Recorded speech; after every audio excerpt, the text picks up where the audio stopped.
Syederalun, Direktorat Kepolisian Perairan dan Udara atau Ditpolairut Polda Aceh menangkap kapal kayu penangkap ikan yang sedang beroperasi di perairan Kabupaten Aceh Singkil pada Kamis 2 Maret 2023 sore. Kapal kayu yang kerap disebut bot tersebut ditangkap lantaran disinyalir melakukan illegal fishing di perairan Aceh Singkil.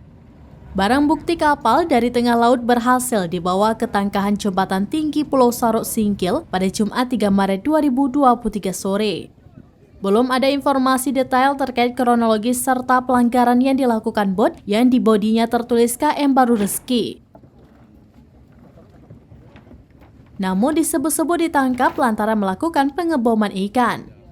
Berdasarkan pantauan, terlihat bungkusan plastik warna biru yang di dalamnya disebut-sebut sebagai sumbu pemicu bom ikan.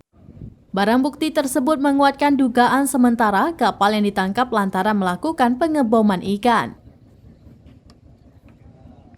Kasih Subdit Gakum Ditpolairut Polda Aceh AKP Rizky Andrian membenarkan adanya penangkapan bot di wilayah Aceh Singkil.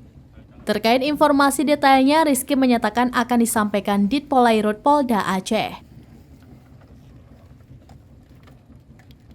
Sementara itu, barang bukti bot di jembatan tinggi Pulau Sarok dipasang garis polisi, sedangkan sejumlah barang bukti lainnya diamankan personel Ditpolairut Polda Aceh di Polsek Singkil. Begitu juga dengan tersangka diamankan di Polsek Singkil. Selanjutnya, barang bukti dan tersangka disebut-sebut akan dibawa ke Polda Aceh.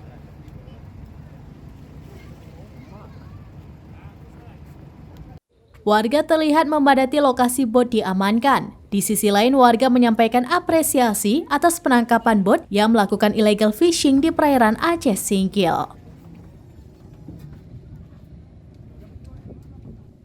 Dari Aceh Singkil, Dede Rosadi, Selamines.com.